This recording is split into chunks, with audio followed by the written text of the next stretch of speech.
Well, hello again and welcome to another episode of the Hyperion Adventures Podcast. I'm Tom. As always, I'm with my wonderful, intelligent, gorgeous, very hardworking, New Orleans square-loving wife and co-host, Michelle. Well, thank you, honey. And hi, everybody. So good to have you with us. We are recording this episode on Sunday, July 19th, 2026. A belated happy birthday to Disneyland itself. It turned 71 just a few days ago. Amazing stuff, right, Michelle? Yeah, exciting time of the year. It is an exciting time of year. Anytime you get a chance to go to Disneyland is an exciting time of year for sure. But we're going to be talking about 60 years, another birthday, 60 years of another portion of the park coming up here for our main topic. But, you know, before we get to another main topic, we always like to take a look back because we are the Disney podcast of positivity. So we like to take a pause and explore those high moments, those wonderful moments, those positive moments from the week that was. We call it My Favorite Thing from This Week. And when we do this, well, of course we start with Michelle because she's amazing, wonderful, all things good in the world.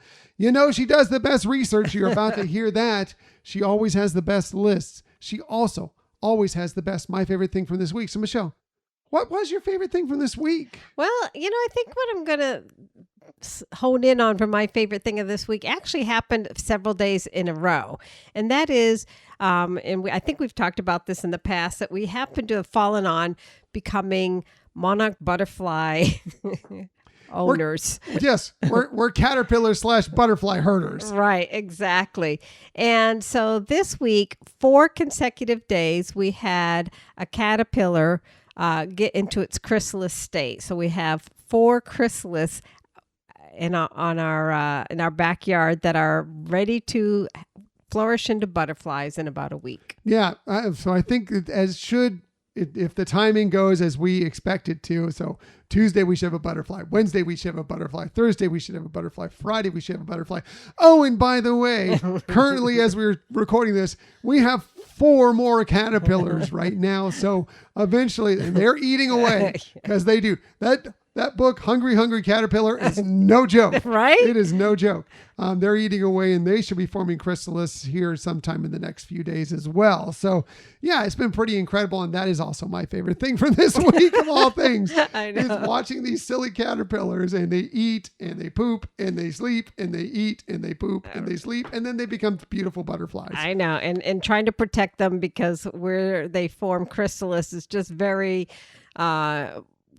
I don't know. It's kind of precarious. Yes, and very risky that they could fall and things like that, which we've had happen in the past a couple times. So it's like trying to protect them when we're having some strong winds come through and things like that. But it's really an amazing thing. Fending off wasps that don't really like to, take out caterpillars and so forth. And yes, the weather and finding a whole space for the caterpillars to make sure they can have a good spot to make that chrysalis. It's been an adventure that we did not expect to get into, but we're kind of loving it. Yeah, and we thought we were kind of done.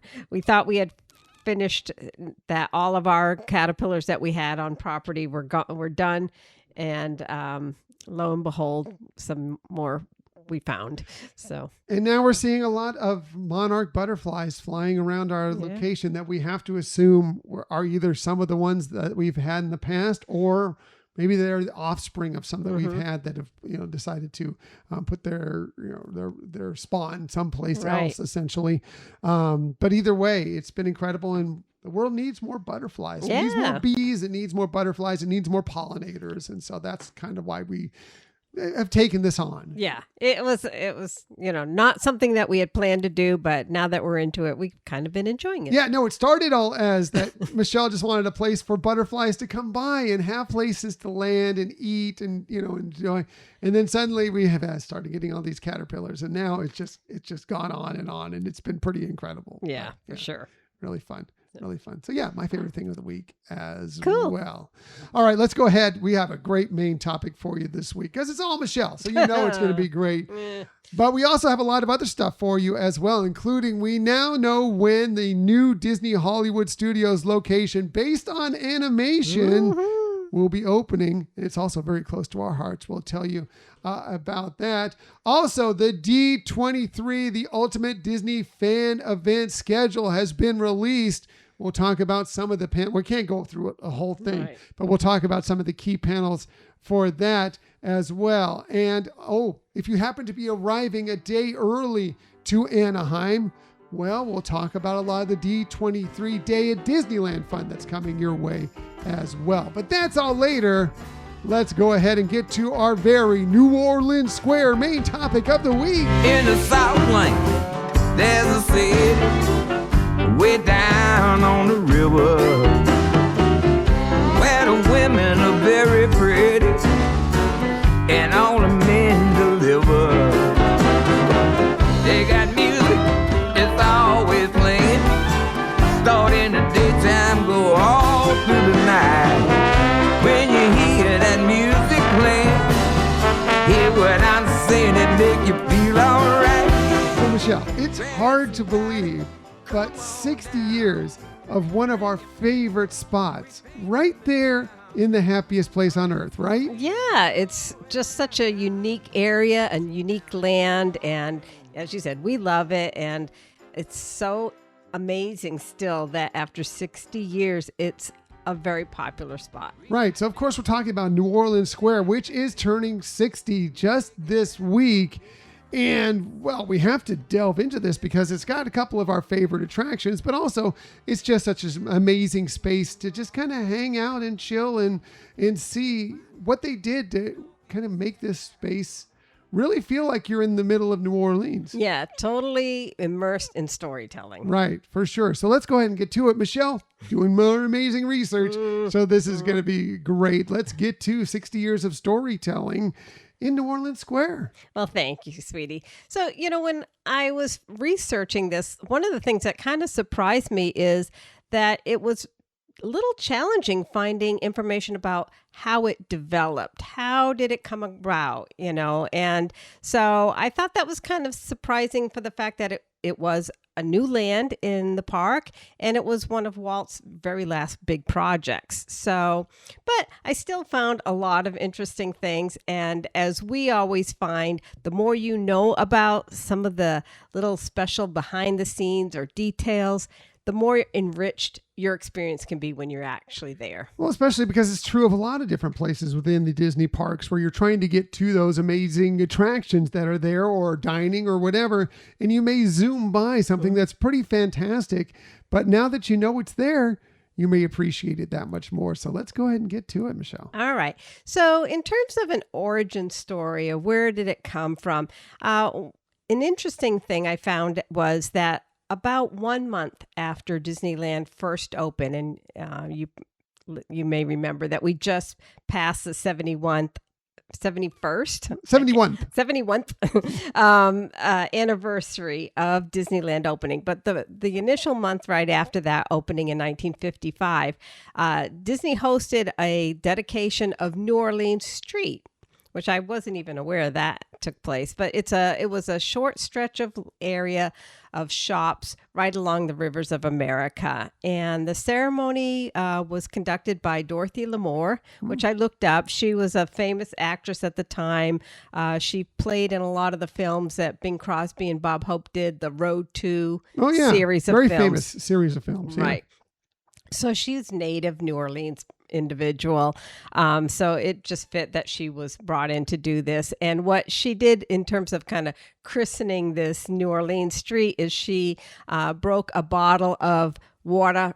You just slipped into your Boston, your Massachusetts accent there for a second. Where did that come from? Water from the Mississippi River. And she broke it on this anchor that supposedly belonged to a pirate named Jean Lafitte. And that anchor is actually still there at the park. Oh, that's very cool. Yeah, and there's a little plaque around it, so check it out. I won't give it, some of these things I'm not going to tell you where they are because think of it as like your own little scavenger hunt or storytelling exploration of the Nice. park. I like it. But if you are interested in knowing more about this or seeing more, the Don Hahn and Christopher Merritt book, The Incredible Story of Walt Disney's Disneyland, that came out last year as part of the 70th anniversary, that has some great rare photos and things of this dedication event that took place. Now, the next thing that started happening, fast forward a couple more years, was to 1960. Disneyland hosted their first Dixieland in Disneyland event. It was an evening event.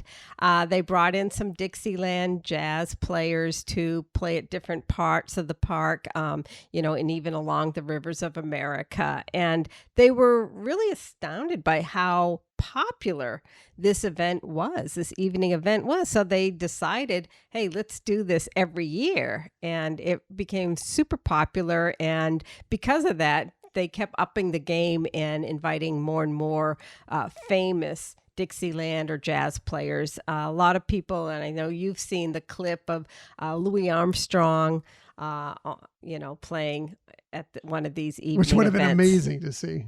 I know. In real life. Yeah. And so, it like I said, this theming of Dixieland and New Orleans was just becoming more and more prominent. But what I did find, and this is the only piece that I really found of, like, when did it start becoming an idea to have New Orleans Square? And this was I got from actually the Disney Parks blog, one of their older stories about New Orleans Square, is that they said that it was really kind of initiated in 1957.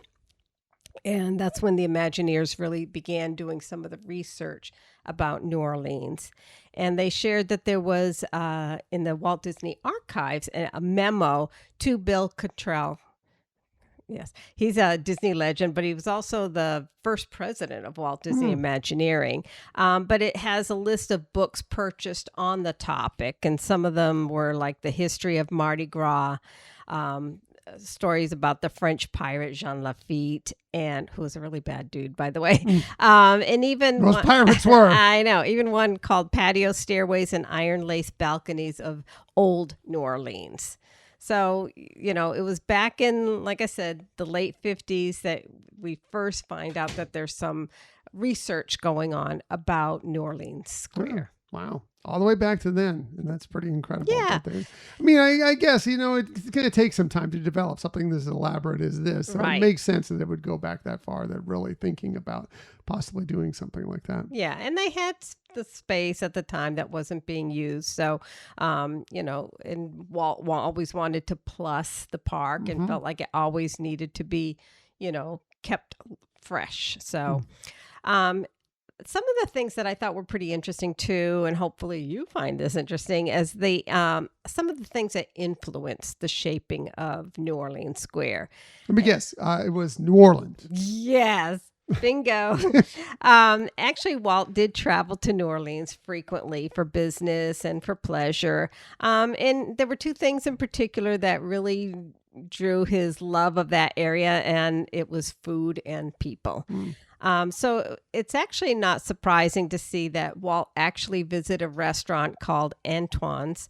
It became one of his beloved places to go. Now, Antoine's was at that time and still is a staple of New Orleans food culture and history.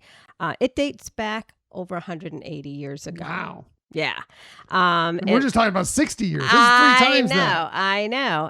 Fun fact, it was the birthplace of Oysters Rockefeller at this restaurant. Fascinating. So now, again, in this older article from Disney Park Blogs, they had a picture, which we're going to show you here if you're on YouTube, of a document that was actually shared from the Historical New Orleans Collection. And here it's listed, this exclusive curated menu by Roy Alcatori.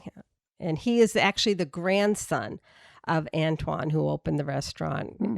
He's the grandson of that. And in the, I thought was cute, in the lower bottom section, it says, "Welcome to Antoine Land," or Antoine's Land. Now, like I said, it has like a very traditional kind of New Orleans menu there that they had planned to have a private party with Walt. And honey, do you notice the champagne they're serving at this party? No, what champagne was it at this party? It's our favorite. Was it a Moet? No. Veuve Clicquot? Yes. Oh. Good stuff. Good stuff. So they also shared that there was a letter from Roy Alcatori to Walt, thanking Walt for sending his granddaughter an autographed picture of Dumbo. So, it became clear to see that there was evidence that the two of them, had like a friendship going. And it was something that when in town, Walt would visit that restaurant and visit, Roy, the grandson of the initial owner of the restaurant. So definitely having that influence of the food and the culture and the history, the fact that restaurant was there for so long. Yeah, that's amazing. That it was influenced by all that, and here we are. It's incredible. Incredible. Now, another close relationship that took place during this time was Walt and the mayor of New Orleans at the time, Vic Shiro. And they, in fact, became so close in friendship that Walt was actually sharing with that mayor the process and the progress of developing New Orleans Square. Wow. Yeah. Yeah. It's good. I'm sure that they could bounce some ideas off of one another as to how to make it even better. Yeah. In 1959, actually, the mayor proclaimed Walt an honorary citizen of New Orleans. So, and there was a reciprocation later on. We'll talk about that, but I thought that was pretty cute. Yeah. Deserve at least. Walt's a definitely honorary citizen of the entire world. I know, right? So yeah, why not New Orleans for sure? Exactly. Now, another thing that was kind of influencing, kind of behind the scenes thing that was influencing what was going to go in this area had to do with back in the 1964 World's Fair.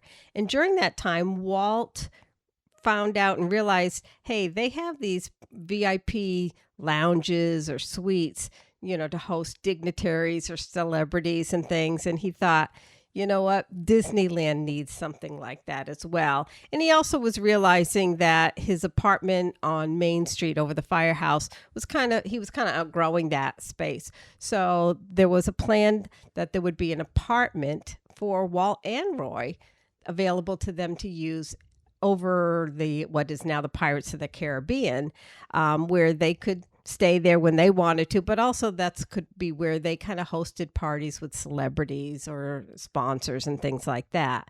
Now, it really makes sense. I mean, if you haven't been to Walt's apartment in Disneyland, one, you should, when they open that back up again for tours, you should book that tour and do it because it's pretty incredible. But if you go up there, it's not a large space. It's not. I mean, it's perfect just for, him or maybe him and Lillian. But, right. When you start talking about the whole family getting up there, it's pretty tight quarters. Yeah. Considering. So, yeah, something a little bit more expansive and it really positioned in a great spot in the park, which makes total sense. Right. And at that point, by then they had grandkids and things. So, yeah, they needed more space. So, unfortunately, as we know, Walt did pass away shortly after opening New Orleans Square, just a few months later, and Roy decided that he wasn't going to build the apartment. I think it was just a little bit too close at that time. Sure, so. Totally makes sense. Right.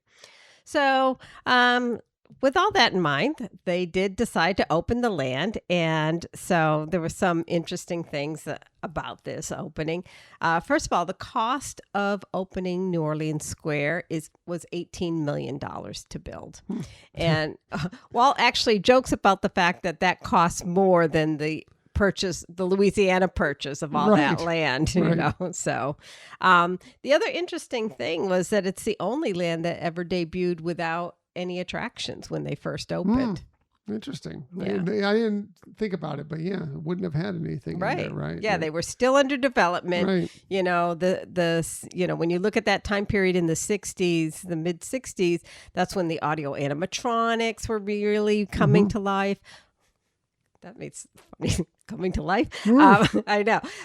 Well, in the fact that they had kind of finally developed what was, both the pirate attraction and the Haunted Mansion attractions initially were both decided to be walkthroughs when they were being designed, and then, evolved to be where they are attraction rides. So we're getting ahead of ourselves again. So the other thing about New Orleans Square, it's comprised of 4 streets. Do you happen to know what those are, honey? Well, I was looking at a sign earlier, and one is was it Orleans Street, and one is what is the other one? Is it Wall Street? I forget. Yeah. I'm sorry. That's all right. I was just curious because I didn't know them, and I didn't actually realize that there were the streets with street names, which is also something unique. I've seen them, but I have not put them to my memory, unfortunately. Right. Yeah. But that's kind of another unique part about the land is that they have streets and street signs. So it's Royal Street, as you said, Orleans Street, Front Street, and Esplanade Street. Yeah. So now, in Wall Street was in New York. Yeah, if they built know. in New York land, that's where Wall Street would have been. Now, in Walt's words, what he was talking about, New Orleans Square, he says, from the lacy iron grill work of its balconies to the sound of a Dixieland jazz band, New Orleans Square recalls her namesake, the fabled Queen of the Delta, as it was a century ago. So his plan for New Orleans Square was to be very much in the past, a century ago. And I thought that was kind of interesting because when you look at a lot of things like Main Street USA and even if you look at Tomorrowland, Walt really tried to make sure you weren't feeling in the present, that there was that transportation to another time, another place. And, when you think of New Orleans, back in the 1800s, it has kind of a romantic feel to it. Yeah, it does, especially when you look at that kind of era. I mean, look at The Princess and the Frog. It goes back to the early 20th century, and for that, and it does have a very romantic feel to everything about it, down to Dr. John singing, down in New Orleans, at the beginning of that. True. It's perfect. Yeah. Yeah. So. Now, as I mentioned on opening day, they had a ceremony. And I did find a recording, at least it seems like it was a recording of that opening day speech. It didn't have the same, being as big of a thing that you see with the opening of the entire park. Obviously, but it was something where they did have the press there and everything. And as I mentioned, the New Orleans mayor, Shiro, was part of that opening ceremony.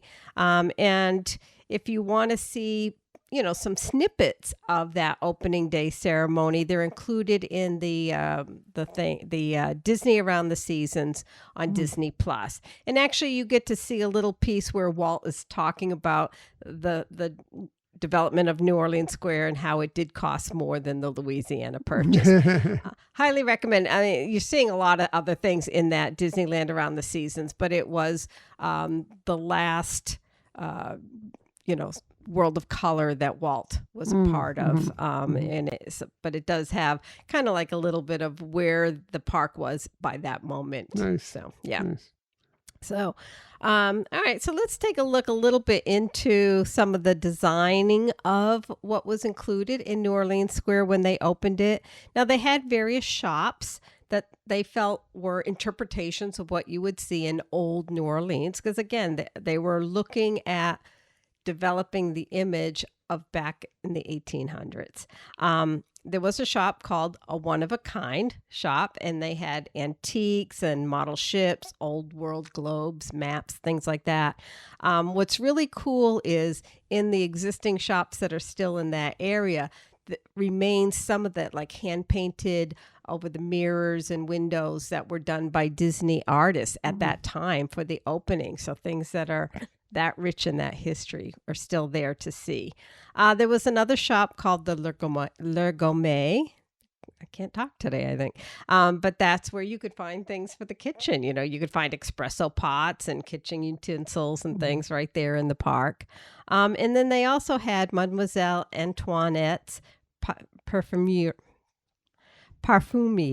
I'm really struggling today. You're doing great. I know. You're doing great. And if you're watching on YouTube, there's a picture here of Walt and Mayor Vic that was there kind of looking at the sampling of scents that they have there. And it's really cool that you could actually buy your own design scents there that they would put together. You could try different sample things. Yeah.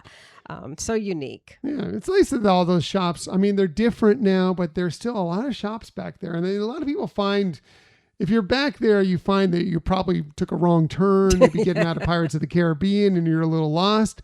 But if you take the moment and kind of stroll back there and look and see some of these wonderful little shops that they have back in that, you'll see it's really, really nice and quaint. And there's some interesting items to be found there. Now, I didn't see anything about this, but I noticed the name, and this shop name still exists, Mademoiselle Antoinette's Perfume. But if you think of Antoinette, that's the female version of Antoine. I don't know. Could be a coincidence. Maybe. Could, but yeah.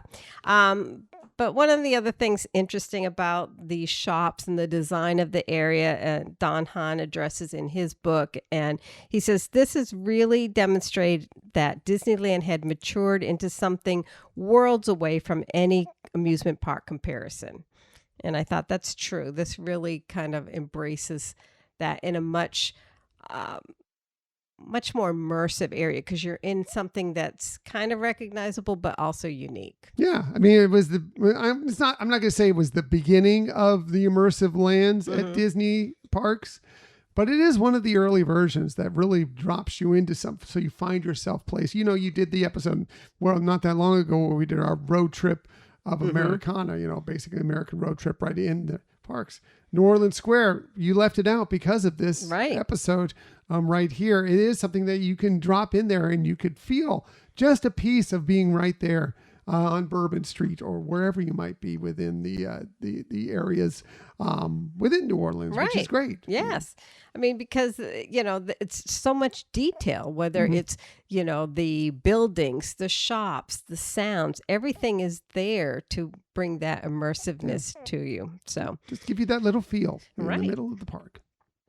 Now, over the years, obviously, it has expanded because, as I mentioned, it was the first land that opened without any attractions. But a couple years later, in March of 1967, Pirates of the Caribbean opened.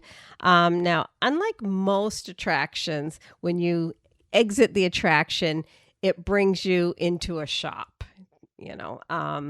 but this one didn't. Now, there is something, if you can take a quick sharp turn and you can go into this spot now that is a shop.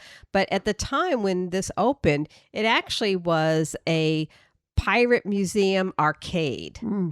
And so what they did was the Imagineers bought up a bunch of these coin-operated machines, arcade machines, and they repurposed them and restyled them to have pirate themes to it. So it really kind of helped with the theming of the attraction.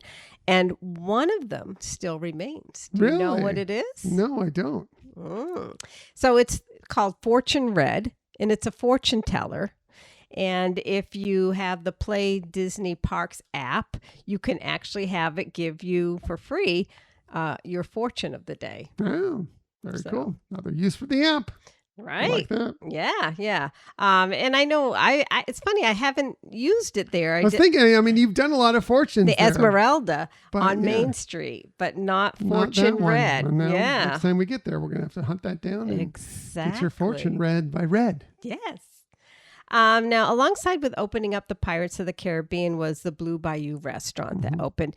And interestingly, it was finished. That Blue Bayou restaurant was finished 6 months before Pirates was ready to open.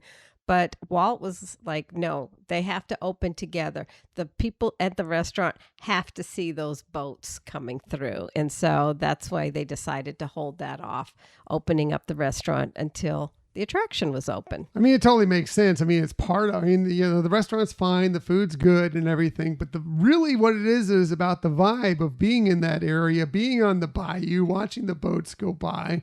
I mean, that's what it's all about. I know recently they were doing some refurbishment on Pirates of the Caribbean, and they kind of put some scrim over. And so I was like, I don't know if I want to go into Blue Bayou when you're not getting that portion of it as well. So, I mean, I know some people really enjoyed the food still just the same, people who had never been there before. But man, there's just something extra added that just elevates that restaurant as you watch the boats go by, as you hear the sounds and the water and the banjo playing and everything out there on the bayou. It's just, and to the attraction too. It's part of the reasons why that's the better version of Pirates of the Caribbean, at least within the United States.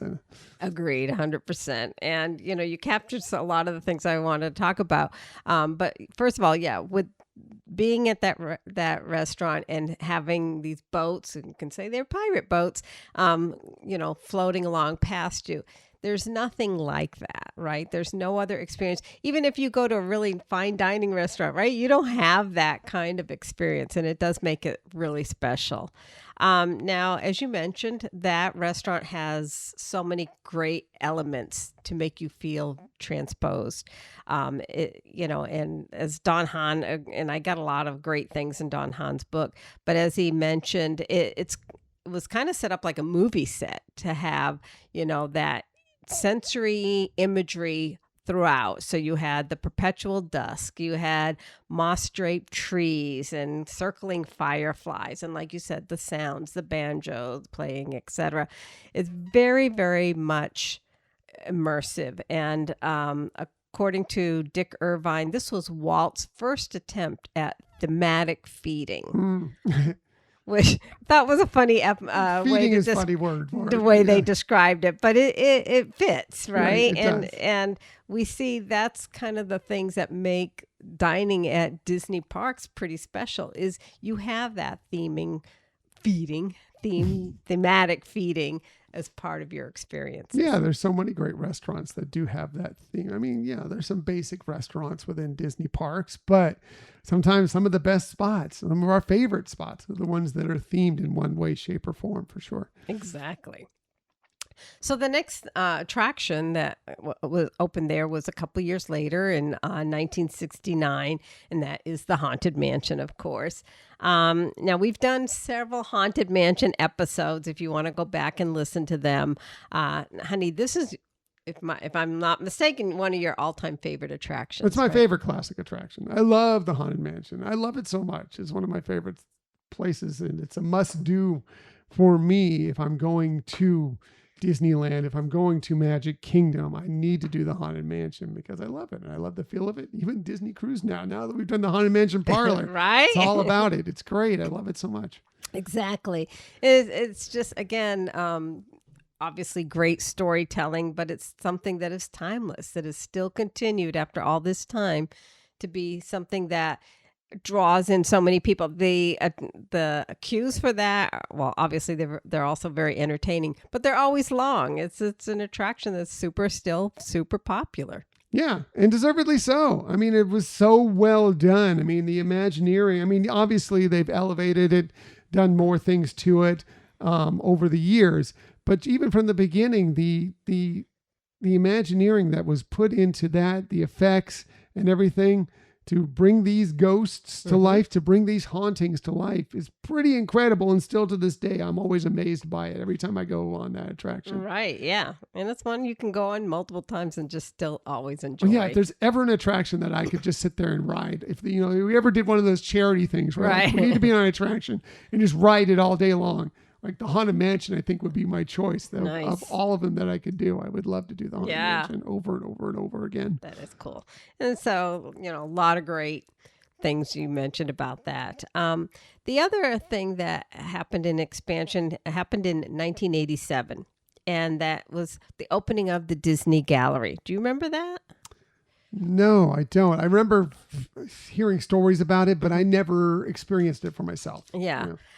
So this was using that space above Pirates of the Caribbean, but it was used to be able to, where people could go buy very, more fine art. and obviously Disney art. So it was a way to really find some unique pieces if you wanted to spend a bunch of money, that you could find some great art pieces there. Yeah, I believe Stacia Martin was one of the curators there for several years. And she would, when we'd see her on different talks on Disney Cruise and so forth, she would discuss her time at that area and that space. I think that's mostly where I've heard of it, but I never had the chance to visit it, but I'm sad I didn't.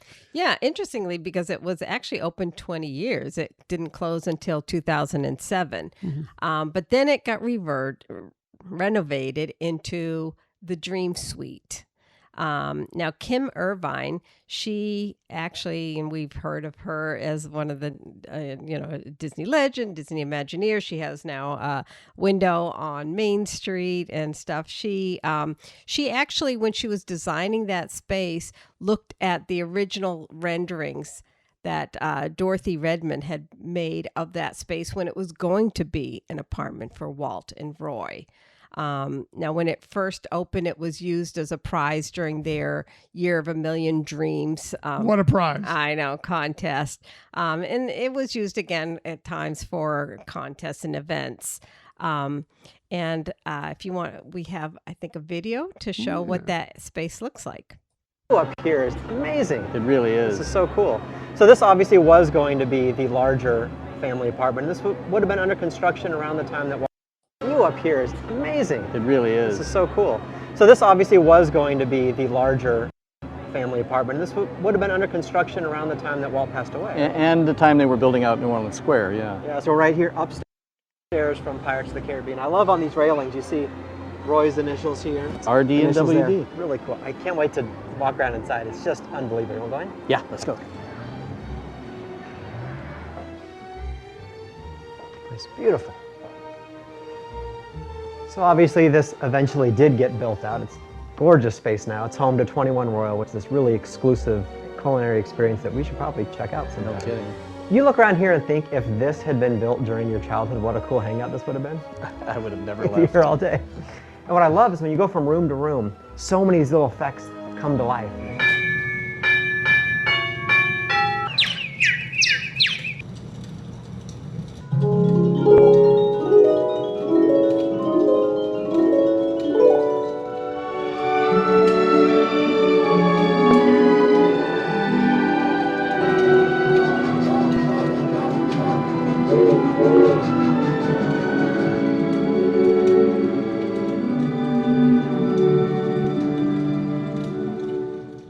So pretty sweet. Yeah. I would love. I mean, it's obviously, I don't think they're really doing it much anymore, that you get the opportunity to spend the night there. Right. There's another opportunity, I think, that you could take part in if you have enough money. But as far as actually getting to spend the night there, it would be amazing. Yeah. It would be incredible. Definitely. And just an aside, that's a video put out by Disney Parks, and it included Roy P. Disney, which was grandson of Roy. Right. Yeah.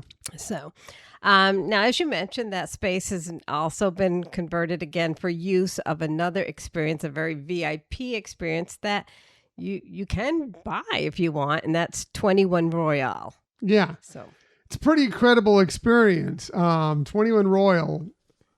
Now, let's start with the price. Well, I'm not going to start with the price for this. I'm going to go down, and if you were ever to decide you want to do 21 Royal with 11 other of your friends and family members, well, here is what you're in for with 21 Royal. And this is right from its website. It says, on the evening of your 21 Royal experience, your guests will arrive at the majestic Disney's Grand Californian Hotel and Spa, where they will be greeted by the hotel's valets, or valet if you like some shows.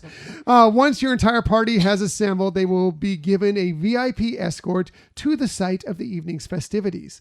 Legendary Disney service is on display from the moment your guests are welcomed by the 21 Royal staff. First, signature cocktails are served by professional butlers in the salon. Then everyone is invited out to the patio for a casual reception. You and your guests will also have time to explore the different rooms and discover some of their more magical features.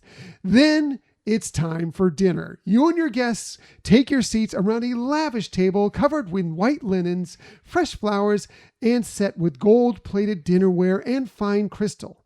This is when the evening's adventure really begins, as a fascinating tale unfolds, told through fine food and drink, making for a unique and truly magical fine dining experience.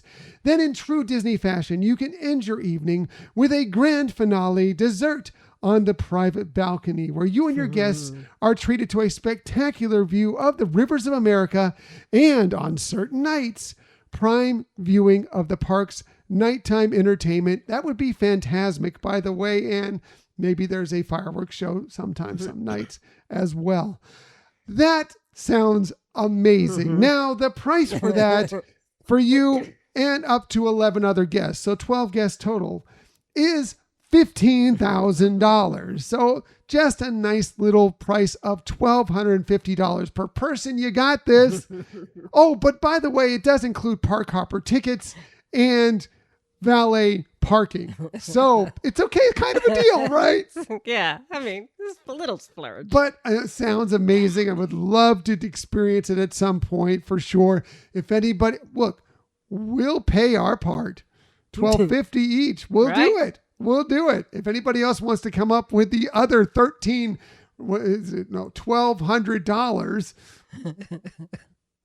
something like that, $12,000, we're in. Yeah. We're in. Just give us a call. We'll be happy to go along with you on that. Exactly. Yeah. So, pretty amazing experience that somebody, could do. And I guess it's kind of unique because I know like there's Club 33 in the area, and this is even more lavish than that. Which is another thing. If anybody ever wants to invite us to Club 33, right, give us a call. Yes.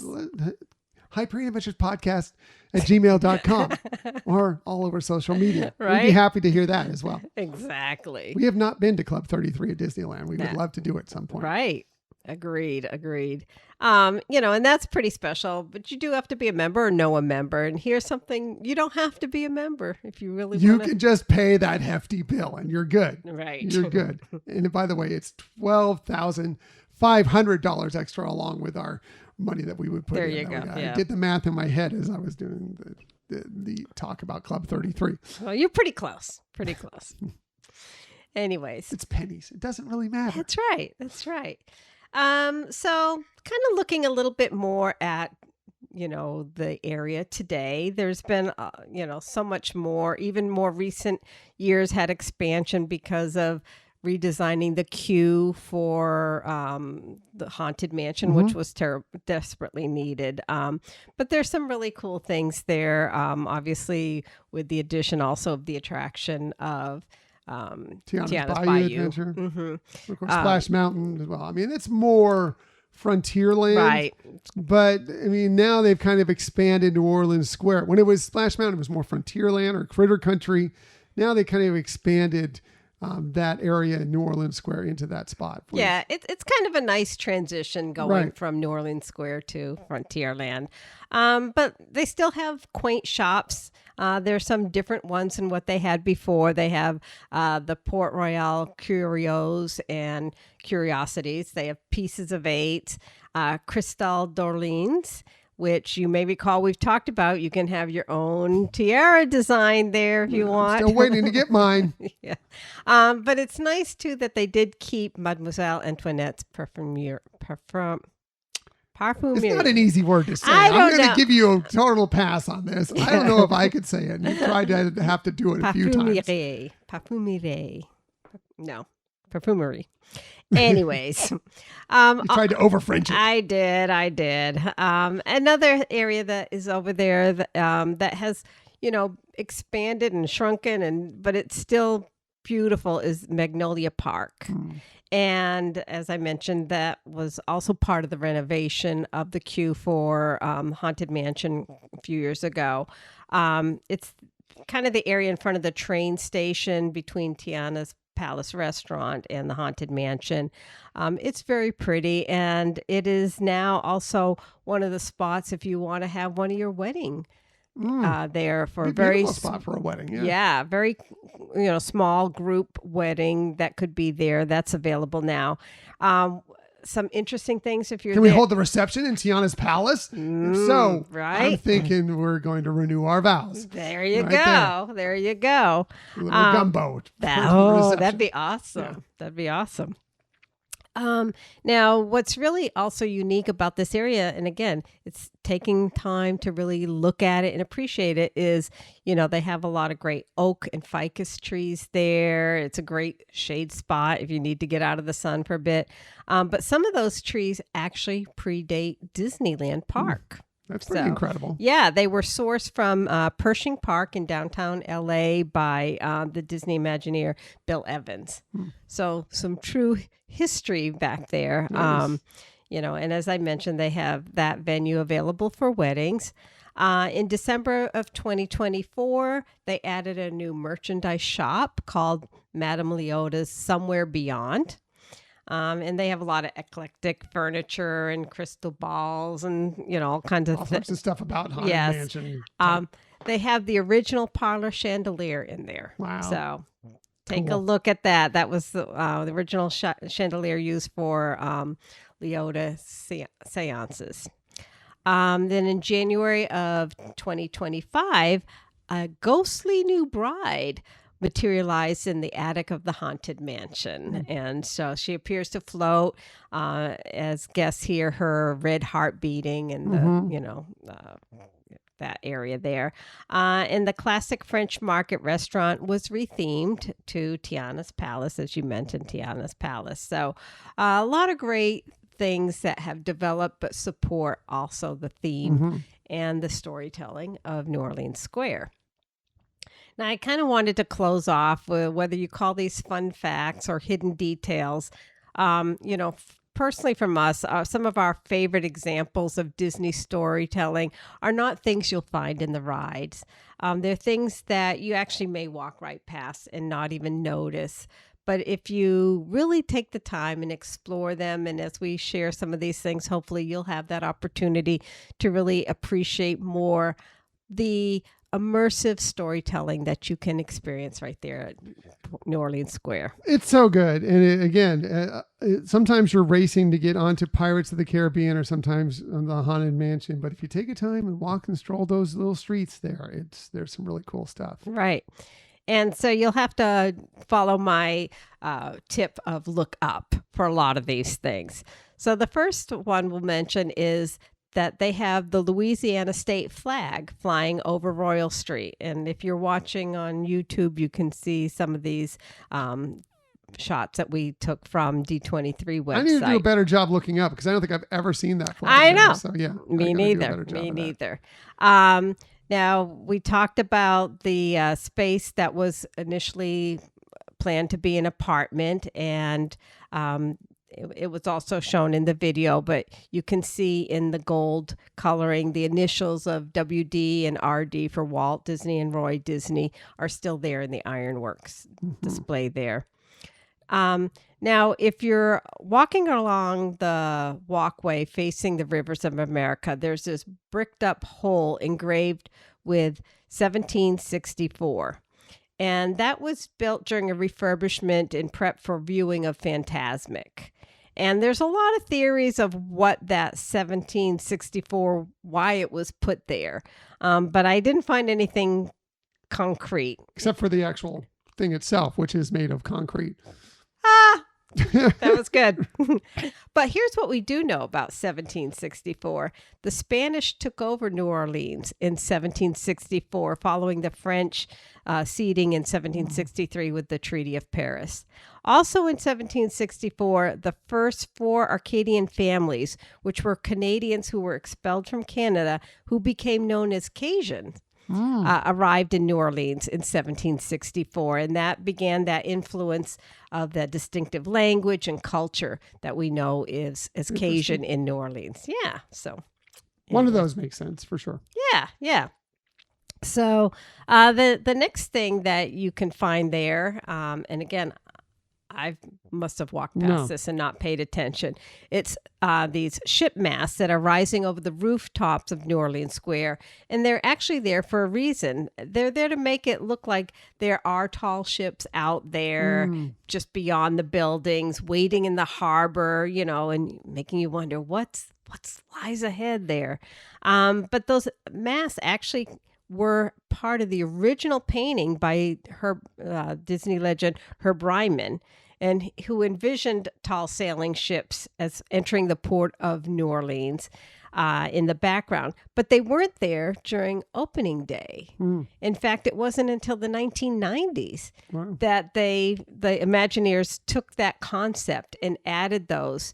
So, it has that decades-old history that is finally coming through in this area. Yeah, so. I definitely need to do a better job of looking up, because I don't remember seeing either of any of those things. Not the sign, or the flag. Right. I think I've seen the concrete thing at some point. Never really questioned what it was. Yeah. But definitely not the sails either. So right. I need to do a better job with that for sure. So much storytelling there. So much ways that you can be located into some place that makes you feel like you're not in present day. You're not dealing with what you have going on in your life right now. You can just kind of enjoy what your surroundings brings.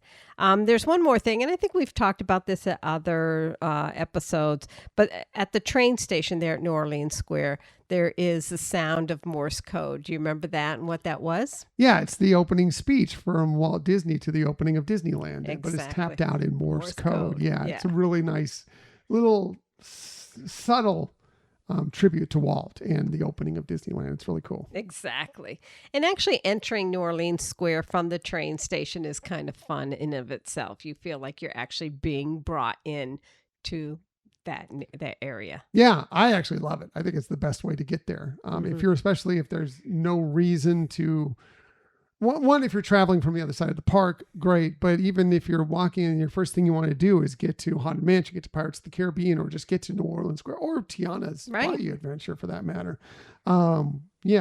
Riding the train in and feeling like you just arrived in a brand new city. Right. It's a pretty cool way to do it. Exactly. So anyways, this is just kind of a sampling of what they have to offer. Some of the details, the beauty is there, when you're walking through, but some of these very subtle details and experiences that you can appreciate once you're there, just taking the time to slow down and really appreciate what has gone into creating something very special, and that, the Disney Imagineers really made for the legacy that it still continues to offer. Yep, and continue to plus it as the years go forward. And yeah, it's one of my favorite spaces. Again, two of my favorite classic attractions in there.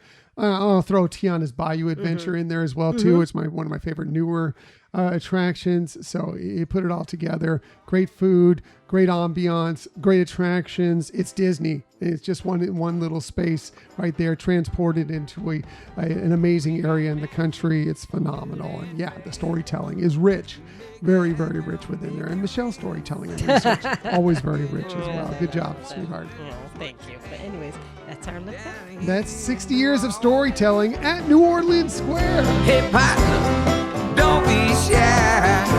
Come on down here and give us a try. You wanna do some living before you die? Do it down in New Orleans. So thanks again, Michelle. I always learn stuff from Michelle, and I did learn so much, and some more things I need to look out for when we're next to New Orleans Square. Good job, sweetheart. Well, thank you. And again, hopefully those of you listening will just be able to have a better experience next time you're visiting New Orleans Square. For sure. I know I will. So that's awesome. Good job. Good job. All right, let's go ahead and get to the Disney stories of the week. I do have a few for you this week, including we now know when a new Disney Hollywood Studios location focused on animation, and that happens to be very close to our hearts, will be opening. This came from the Disney Parks blog, and say, a little bit from us. We've already talked about the new animation courtyard and how much we love that reimagined space. Well, you probably know it's not yet complete, because there's even a more elaborate space coming right under the new Mickey Sorcerer's hat, the old what was it called? Star Wars launch bay. Yeah. Yeah. Well, now it's going to be the magic of Disney animation.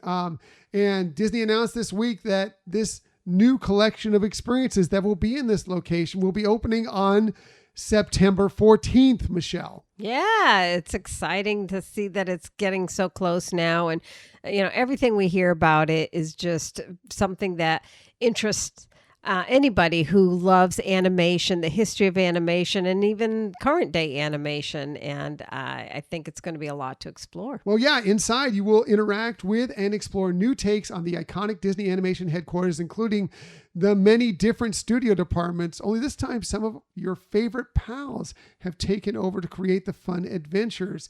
There'll be playful and interactive moments that will be around every corner. You can see portraits come to life before your eyes, just like they did on Once Upon a Studio, Michelle. We may know a little something about that, or may have talked about it ad nauseum on this show. But fortunately enough to have had the co-creators and co-directors on. Yes, we pat our backs. The backs. We like to do that. Yes. So here are the spaces that will be included in this. We've gone over this before, but let's go through it again. Drawn to Wonderland, which will be based on the Alice in Wonderland concept artwork from the amazing Mary Blair. And designed especially for little ones, the space offers families a fun, energetic place to play and recharge while remaining fully immersed in the Disney storytelling. There's also Off the Page, a stunning area where you can meet some of your favorite friends from Walt Disney Animation Studio stories while celebrating the artistry behind every frame. They're going to have a lot of different photo opportunities with characters there in basically layouts that are developed around different portions of how they make some of these Disney animated films, Michelle. Yeah, such edutainment there going on where you get to really see, more up close, how does animation actually come to being? And while you're doing that, you get to experience characters, and especially if your kids want to see characters, this is just a great way to bring all of that together. For sure. Also, they're going to have Olaf draws, where everyone's favorite snowman takes center stage as your cheerful companion, bringing you along to learn character drawing for some of the biggest names in Disney animation. Yes, some of those amazing animators that have made all the movies you love, including, yes, Dan Abraham and Trent Corey, who have been on our show, as we pat ourselves on the back once again for that. Yes, they are some of the people that you'll be able to learn how to draw these characters with, along with amazing new animatronic Olaf. Yeah, I mean, it's great that they're bringing in the people who actually are very close to the characters that they're teaching you how to draw. So it's just really, it's like learning how to paint a Picasso painting from Picasso. Yeah, I mean, Trent Corey was one of the lead animators behind Olaf for many, many years during Frozen. Now is the co-director of Frozen 3, by the way, and again, was on our show. But he's one of the people that you will be able to possibly learn how to draw Olaf from, among many, many other characters. Eric Goldberg, famous for Genie. You're going to get to learn Genie with Eric Goldberg. Right. Pretty cool. Also, yes, the Once Upon a Studio Theater, where you can enjoy the Emmy Award-winning short film that inspired it all, Once Upon a Studio, inside this dedicated theater honoring more than a century of animation storytelling with enhanced effects that add a layer to the magic. I can't wait to see Once Upon a Studio on a bigger screen again. I mean, we've loved it and watched it numerous times on Disney Plus.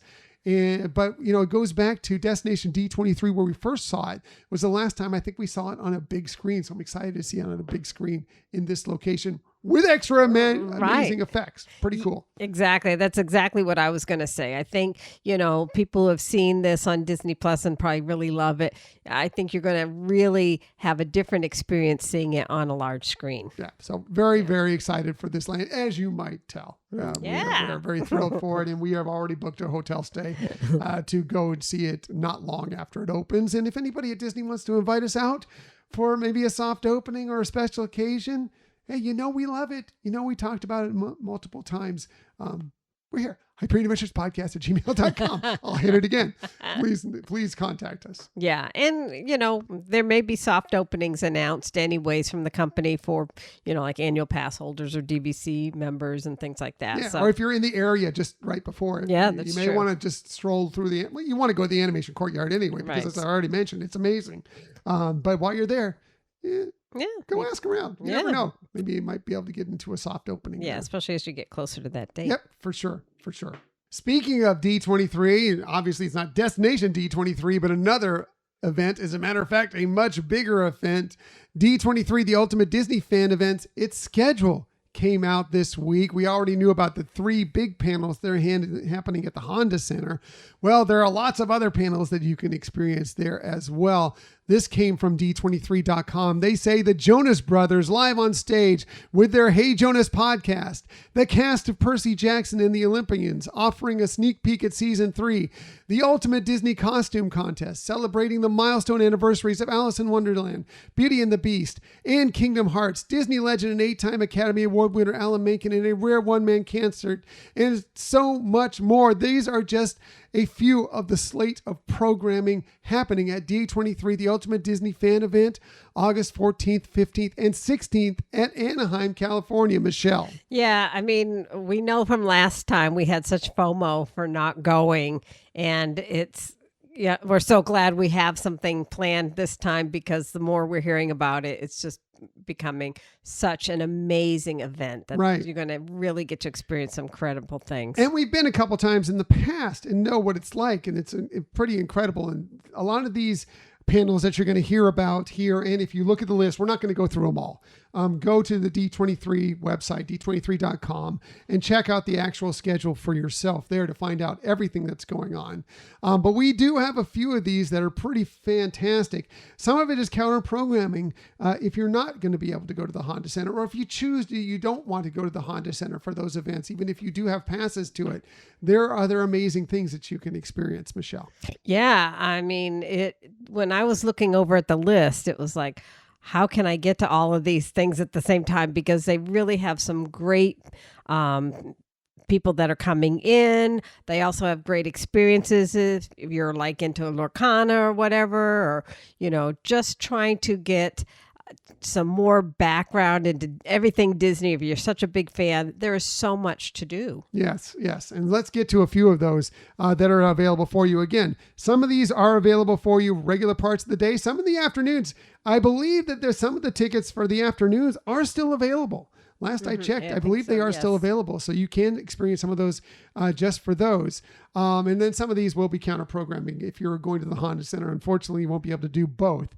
But let's go through a list of some of these incredible things, including there's a new feature-length documentary from Leslie Iwerks. You can discover how Disney's greatest storytellers draw inspiration from the parks where their words were always meant to live, featuring a panel with top filmmakers and special guests, followed by the debut screening of Leslie Iwerks' new feature coming to Disney Plus. Yeah. You know how great her documentaries are.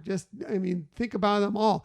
Add this to the list. I don't know what it is, but I'm excited to find out and possibly see it there at D23. I know. It's always really incredible. I mean, we've seen her on Disney Cruise giving some great presentations.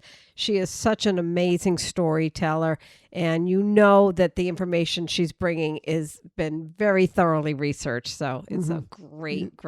That's going to be an incredible panel and a very popular panel.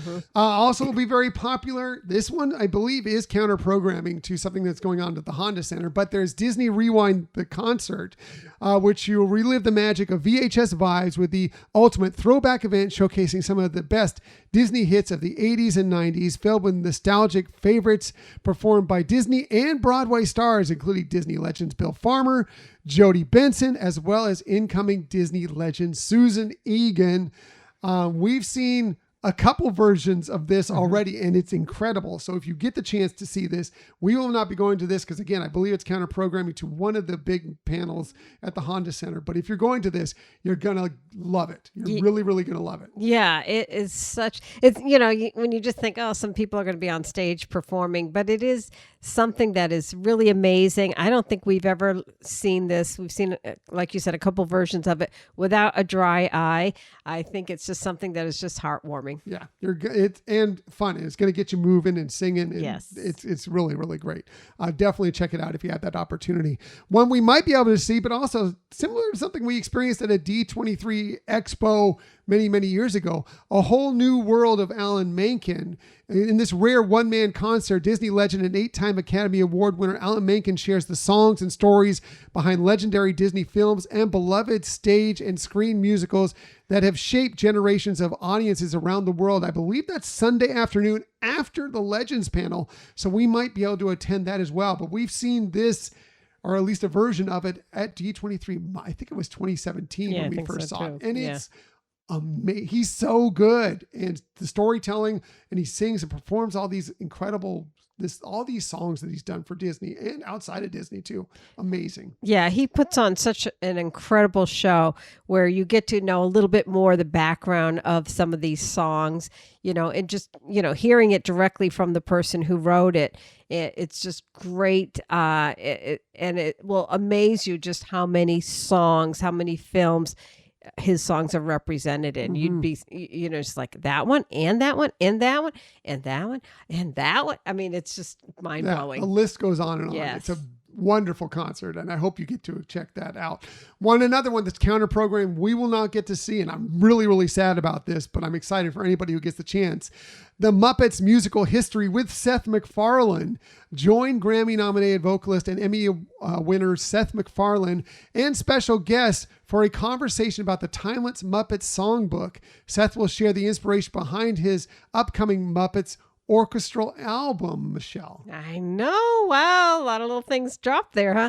But yeah, that's going to be incredible. And Seth has a lot of experience with music. He studied music, and so he's an incredible singer. Yes, and so I think he's going to bring so much to that panel. Right, absolutely. And I got to believe all this stuff coming together. I'm like, okay, with all the Emmy nominations for the Muppet Show, the special, the one-time special that came out,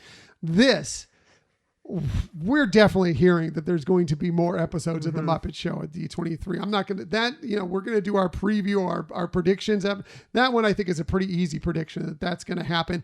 And it wouldn't surprise me if one of the first guests is Seth MacFarlane, when you right. It totally just makes sense in tying it all together. So I'm very, very excited for that. And I really wish we could make it, but again, counter programming. But other things you might be able to see. How about Making Disney Magic with Ron Clements? Legendary Disney animation director Ron Clements takes you inside his new book, Making Disney Magic, along with very special guests from his prolific legacy of animated films, including Disney legends Jodie Benson, Susan Egan, Mark Hinn, as well as incoming Disney legends. You already mentioned Susan Egan and Eric Goldberg. It's funny, Susan Egan's mentioned twice in there, but she deserves to be, so I get it. Agreed. Also, 20 years of Enchanted, a love letter to Disney. Join host Nina West and director Kevin Lima as they celebrate 20 years of Enchanted with a fast-paced Easter egg-filled tribute featuring special guests and surprises from the Walt Disney Archives collection. I love that.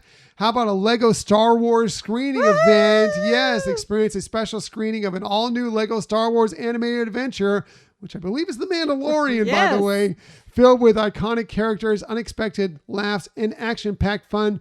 Perfect for Star Wars and Lego fans of all ages. We love all the Lego Star Wars stuff. It's so good, and this one's going to be great as well. Yeah, this just makes me happy to know that they did a Legos film of The Mandalorian. Yeah. It's great. Can't wait to see that. Maybe that will be one of the panels we go to. The list goes on and on. Go to d23.com. Find the lists for the days you're going to be visiting. There's also the app, the D23 app, where you can find all this and you can actually start planning it all out on there. Definitely do that. And by the way, guests can unlock even more magic at the Anaheim Convention Center through the randomized reservation selection process. Yes, the RSP, which will distribute reservations for select presentations and experiences based on preferences and availability. Now that opens up. We're recording this on the 19th. And dropping it on the 19th. It opens up beginning on Monday, July 20th at 12 p.m. Pacific time, and it runs through Friday, July 24th at 12 p.m. Pacific time. You don't need to rush into it. You can put in those preferences wherever you want. You rank your choices to request reservations for groups of up to 6 people for most offerings. The confirmed reservations will be emailed beginning August 7th. And while reservations are not guaranteed, standby queues will be available for all these presentations. And this includes the Talent Central area if you're looking for autographs or photo opportunities or whatever. And most show floor experiences, this does not include the Honda Center. If you're to go to the Honda Center, you need those tickets that include the Honda Center within them. But all the other panels will be available for you, and some of the experiences on the floor as well for you to try and reserve. Yeah, and you have all that time that you can even go in and make changes and things like that to your preferences. I don't think it's a random selection process, so I don't believe it'll be a matter of, because I didn't put it in on day one, I'm going to have less chance to do it. So we need to Michelle and I ourselves need to get together and go through that list and pick out what ones we want to rank and where we want to put them as far as panels that we definitely want to get to if we can get a reservation for them, or what panels do we think we can get into by the standby queue. Right. It's going to be interesting, but excited for that. Also, speaking of the Honda Center, we learned about a big name that will be hosting the Disney Experiences panel. That will be on Saturday night, August 15th. They say join Neil Patrick Harris for a journey into the story shaping the future of Disney experiences around the world. Building on ambitious projects announced in 2024, this year's showcase will take fans deeper into the creative vision behind what's to come, hearing directly from the Imagineers, storytellers, artists, and innovators, bringing these experiences to life. Inspired by the Carousel of Progress, Neil will guide the show and lead engaging conversations with the people creating the future of Disney experiences, complete with behind-the-scenes looks, special performances, exciting announcements, and a few surprises along the way. Look, this is the panel that everybody who is a Disney Parks fan wants to find out about, because this is where we're going to find out what is coming in the future to the parks, or what we already know is coming, and we're going to get a better glimpse at it. Right, Michelle? Absolutely. And he has mad hosting skills, so I know it's going to be super entertaining as well. Right. So you couple him with Ryan Seacrest hosting the Disney Legends panel, a couple of epic hosts that are going to be doing these two shows. I don't know who's hosting the studio showcase panel, which will be Friday night, but I'm sure that'll be amazing as well. Very, very excited for this whole thing. We don't have to worry about FOMO this year because we're going to be there for it. Exactly. Meanwhile, if you're arriving early for that event or just want to join the D23 fun in Anaheim, we learn more details about D23 at Disneyland. This came from the Disney Parks blog. They say you and your fam are invited to the ultimate kickoff party, D23 at the Disneyland Resort, which returns August 13th, 2026, bringing Disney fans together for imagination, storytelling, and fandom at the happiest place on Earth, all before D23, the ultimate Disney fan event. All guests with a valid theme park admission and reservation, including D23 and D23 event attendees. You don't need to be a D23 member to go to this, but it helps. And there's some extra added bonuses if you are. So here are some of the fun experiences and exclusive items that will be available that day. Beginning at park opening on August 13th, and while supplies last, guests entering Disneyland Park or Disney California Adventure Park with valid park admission may receive a complimentary Mickey Mouse ear hat featuring the D23 Day at Disneyland Resort logo and a commemorative guide, which are always fun to collect as well. You can grab a seat along the parade route to see the Disney Legends Cavalcade happening at Disneyland at 1:30 p.m. You can see a lot of the Disney characters and many of the select Disney legends who will be there walking that parade route for sure, cavalcade route. By the way, if you're attending, complimentary digital downloads of Disney PhotoPass photos will be available for you that day, including some very special magic shots. As you might expect, there's plenty of D23 Day at Disneyland merch, and you can also find some interesting items to purchase that begin on that day, including items based on 30 years of Hunchback of Notre Dame, 75 years of Alice in Wonderland, also a pretty incredible looking Hatbox Ghost popcorn bucket, which again, Disney has outdone itself with another amazing popcorn bucket. In the culmination of the day and in anticipation of World Princess Week, a limited number of fans may have the opportunity to attend the live performance of Disney Princess, the Ultimate Concert Celebration in California Adventure on August 13th. This spectacular performance brings together the largest gathering of Disney princess talent ever assembled, celebrating the iconic stories across animation, live action, stage, and music. Attendance will be limited. As a matter of fact, you will need to join a virtual queue beginning at 12 p.m. on that day, 12 p.m. Pacific time. The concert performances are at 8:30 p.m. and 9:45 p.m. You will have to have a Disney California Adventure reservation or park hopper ability to make it over there. And of course, admission to that park to get it. But yeah, but if you're not going to be going, or if you can't make it, it will be shown beginning on Sunday, August 16th on Disney Plus, Disney Channel, Freeform, The Wonderful World of Disney on ABC. So you will be able to experience that way as well. Yeah, so that's something to look forward to if you don't get to be out in California during this time. It is really incredible. Seems like a pretty darn good kickoff Yes. for the whole D23 weekend for sure. So very, very excited for all of that. We probably aren't making it to this right now. We don't have any plans for that, just to the Ultimate Disney Fan event itself, Right. but still very, very excited for everybody's going to get the chance to do that. And by the way, if you're not going in, there are some specials going on that day for D23 Day at Disneyland at Downtown Disney as well that you can check out for sure. So that's it for the Disney stories of the week. However, we never leave you without giving you some sort of tip that might help you on your next vacation. When we do this, well, of course we start with Michelle, because you know she's wonderful, amazing, all things good in the world. You know, you just heard it. She does the best research. She always has the best lists. She definitely, though, has always the very best tips. So let's get to it. Here's Michelle's tip of the week. Well, you know, I kind of brought up some of this during the main topic, and that is the Play Disney Parks app and how you can use it, for example, with the fortune tellers. But there's a lot of other great, cool things about this app that you can use both when you're at the parks, whether it's Disneyland or Walt Disney World, or that you can have that Disney fun at home. So I, really highly recommend, if you haven't downloaded that app and you're a big Disney Parks fan, to go ahead and do that.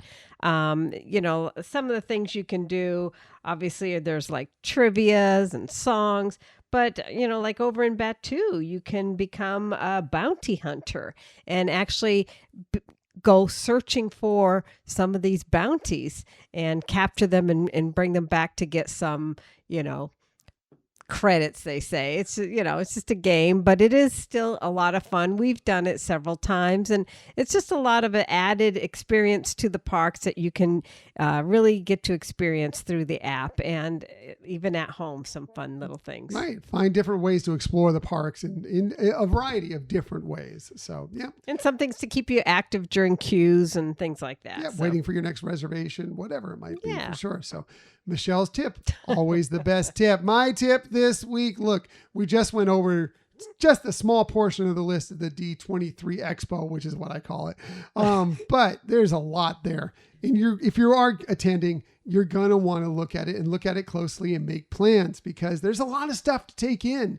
It's better if you have kind of an idea going in on how to approach it and where your priorities might lie. And again, the D23 app, download it, go on there. You can get in there and you can start scheduling your favorite things right on that day. It'll give you alerts when they're coming. So just in case you forget what you wanted to go do, it's there to help you and scroll through and find new and interesting stuff for you to do. But definitely plot out your day, because if you've never been, or even if you have, there is so much that happens there. You're going to want to make sure and have a plan going into it. Yeah, if you don't have some idea of how you're gonna approach each day, you might end up missing out because you're trying to search on that day, and then you find you're going to a place and it's already started or whatever. So having a plan is always a good idea. Always good. That's the way I look at it anyway. So that's it for this week's show. Next week, well, if you thought our discussion about our recent Disney Destiny cruise is done, boy, were you mistaken. This time, however, we'll be talking with some amazing Disney content creators that we met on board Kraus Mouse Adventures. We'll get their feelings about that cruise, get their insight on it, as well as delve into their love of Disney and how that was developed into a pretty amazing YouTube channel, Michelle. Yeah, and they're just such wonderful people. It was great to be able to meet them in person on the cruise and get to know their family a little bit more and a little bit more about them. And it's going to be fun talking to them, and we're looking forward to really getting to talk with them more and sharing with you all some more about these great folks. Yeah, so I think we were really happy to have met them. They have some interesting stuff. Check out their YouTube channel. But yeah, come back and find out more about them. And we're excited to have them on the show. And that's next week. As for this week's show, we appreciate that you join us today. In the future, you can find us most everywhere you get podcasts. However, the very best place to find us is on our own website, HyperionAdventuresPodcast.com. Oh, and while you're there, you could sign up for the newsletter. Please sign up for the newsletter. It's just a great way to be more involved in the Hyperion Adventures podcast world. It's all full of Michelleness.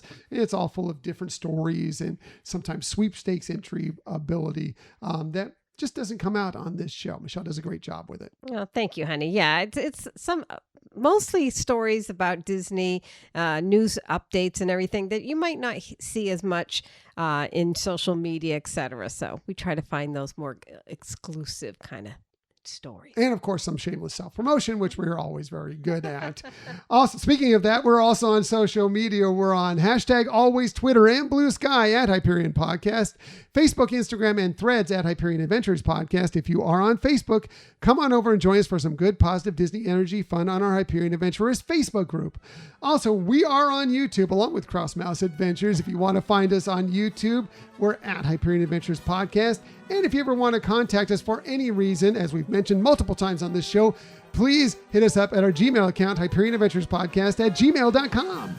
And we do like to remind you that we do have different types of swag with our various logos. Tom's designed some great logos for the Hyperion Adventures podcast that you can find on our Spreadshirt shop.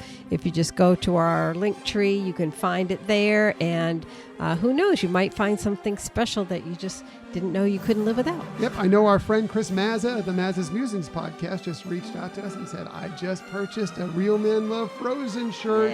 They break out for his trip to Disneyland Paris. He's like, expect a picture of me in the new World of Arendelle, the World of Frozen out there with that shirt on. So excited for that. So thanks, Chris. Thanks for buying that. And thanks to anybody who's ever bought any of our merchandise or even looked at any of our merchandise. Thank you so much. And thank you for listening to another episode of the Hyperion Adventures podcast. We look forward to sharing some time with you again next week.